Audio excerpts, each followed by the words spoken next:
नमस्कार दोस्तों, मैं हिम्मत सेठ एक बार फिर आपके सामने उपस्थित हूँ एक नए विषय को लेकर।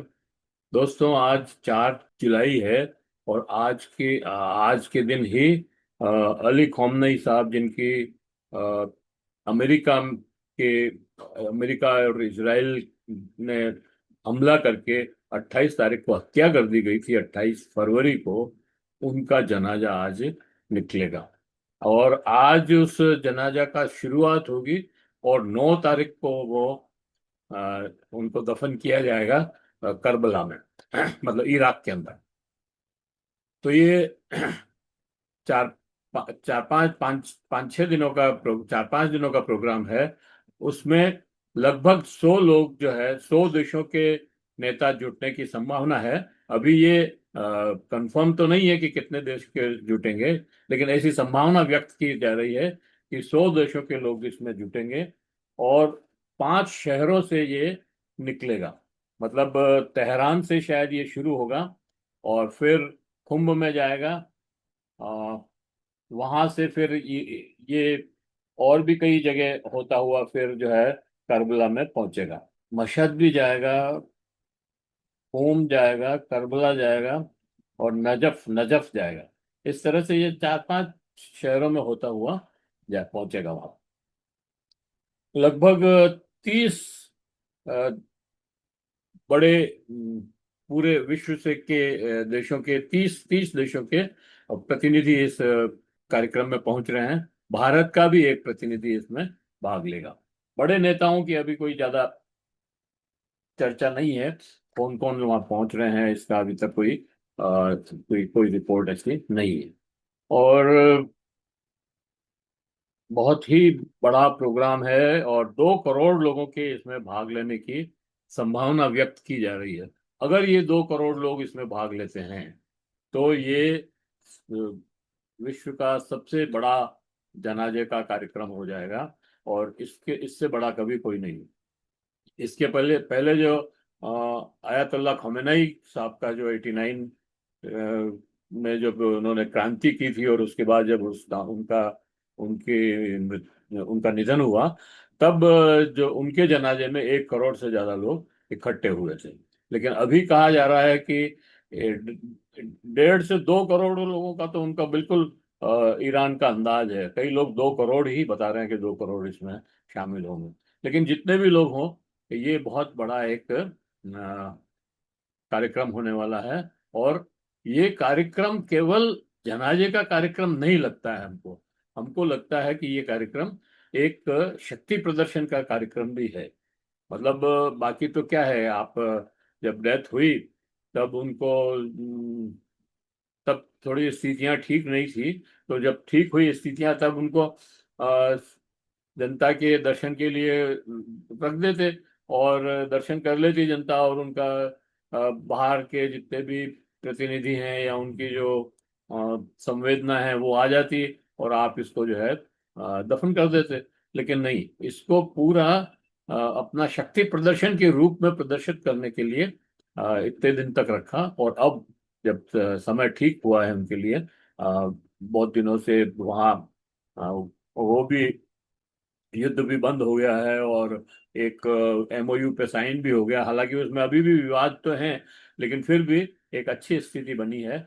तब उन्होंने ये देखा कि अब इसको इनके जनाजे को दफनाया जाए और एक संदेश पूरे देश में दिया जाए कि सारी दुनिया हमारे साथ है। तो ये एक बड़ी बात है इसमें। 28 फरवरी को, जैसा कि मैंने कहा आपको, 28 फरवरी 1926 को उनकी डेथ हुई थी।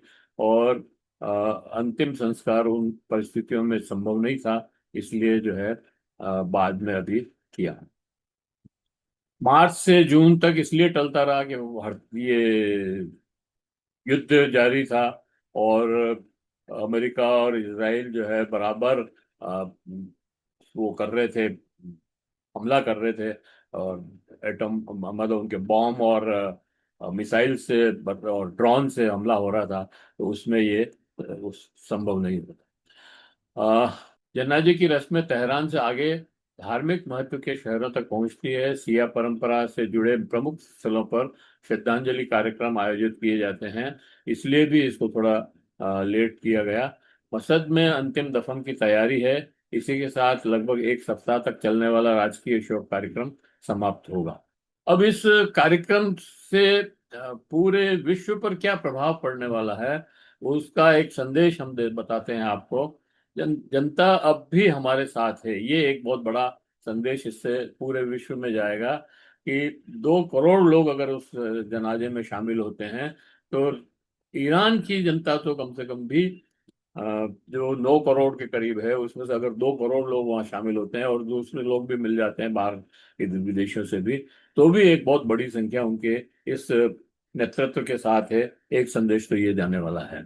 और दूसरा संदेश ये है कि आपने भले सुप्रीम लीडर अली खamenei को की हत्या कर दी, लेकिन फिर भी जो रिजीम है वो नहीं बदली। वो नेता बदल गया लेकिन रिजीम वही है। तो ये भी एक बड़ा संदेश है कि आप इस तरह से लोगों को मार करके वहां की रिजीम नहीं बदल सकते हैं। और तीसरा संदेश ये है कि दुनिया में हम अकेले नहीं हैं। ईरान के लिए ये बहुत बड़ा ईरान की तरफ से ये बहुत बड़ा संदेश है कि रूस, चीन, पाकिस्तान, इराक और अन्य कई देशों के प्रतिनिधि मंडलों की उपस्थिति ये संदेश देने का प्रयास है कि ईरान के साथ अंतर्राष्ट्रीय संबंध पूरी तरह समाप्त नहीं हुए हैं। दूसरी ओर अमेरिका और अधिकांश पश्चिमी देशों के शीर्ष नेता अनुपस्थित हैं, जो विश्व ध्रुवीकरण को दर्शाता है। अब बात करते हैं विश्व राजनीति का प्रभाव की। पश्चिमी एशिया की राजनीति अधिक ध्रुवीकृत हो सकती है इसकी चलते। और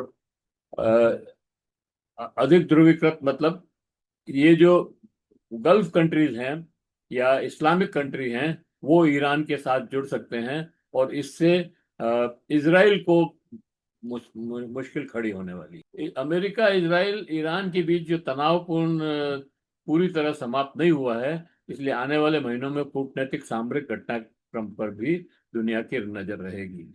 ये भी कहा जा रहा है कि इस जनाजे पर भी नेतन्याहू हमला कर सकते हैं।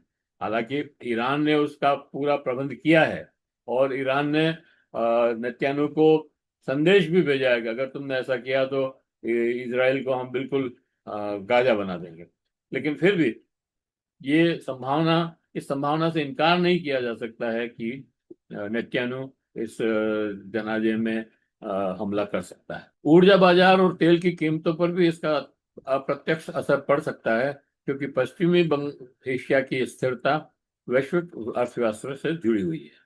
लेकिन एक बात ये भी याद रखनी चाहिए कि किसी भी जनाजे की भीड़ का आकार अपने आप में सरकार की लोकप्रियता का, विद्वता का अंतिम प्रमाण नहीं होता है। ऐसे आयोजन में धार्मिक भावनाएं, राष्ट्रीय शोक, राजनीतिक लामबंदी और सरकारी व्यवस्थाएं सभी प्रकार की भूमिका हो सकती है। इसलिए किसी भी निष्कर्ष पर पहुंचने के पहले, लेकिन ईरान में जो जिस तरह से जनता सड़कों पर उतरी पहले भी और पुलों पर आ गई, पावर हाउस को चेन, ह्यूमन चेन बनाकर घेर लिया, तो ऐसे में ये कहा जा सकता है कि ईरान की जनता तो निश्चित रूप से मतलब इस रिजीम के साथ, इस नेतृत्व के साथ है। अब रहा सवाल विदेशों का, तो ये भी अब लग रहा है कि जितनी भी मुस्लिम कंट्रीज हैं, वो उनसे ईरान अपने संबंध अच्छे करने पे लगा हुआ है। जैसे इराक से उसने समझौता कर लिया, जैसे सऊदी अरबिया से उससे बातचीत कर ली, ओमान और कतर से उसके साथ आ गए, तुर्की भी करीब करीब उनके ईरान के साथ आ गया है। तो कुल मिलाकर के कहा जा सकता है कि ईरान अपनी ताकत बढ़ा रहा है और इस कार्यक्रम से उसकी ताकत और ज्यादा प्रदर्शित होगी। अली खamenei का जनाजा केवल एक व्यक्ति की विदाई नहीं है, ये पश्चिम एशिया की बदलती राजनीतिक शक्ति संतुलन और वैश्विक कूटनीति का एक महत्वपूर्ण क्षण भी है।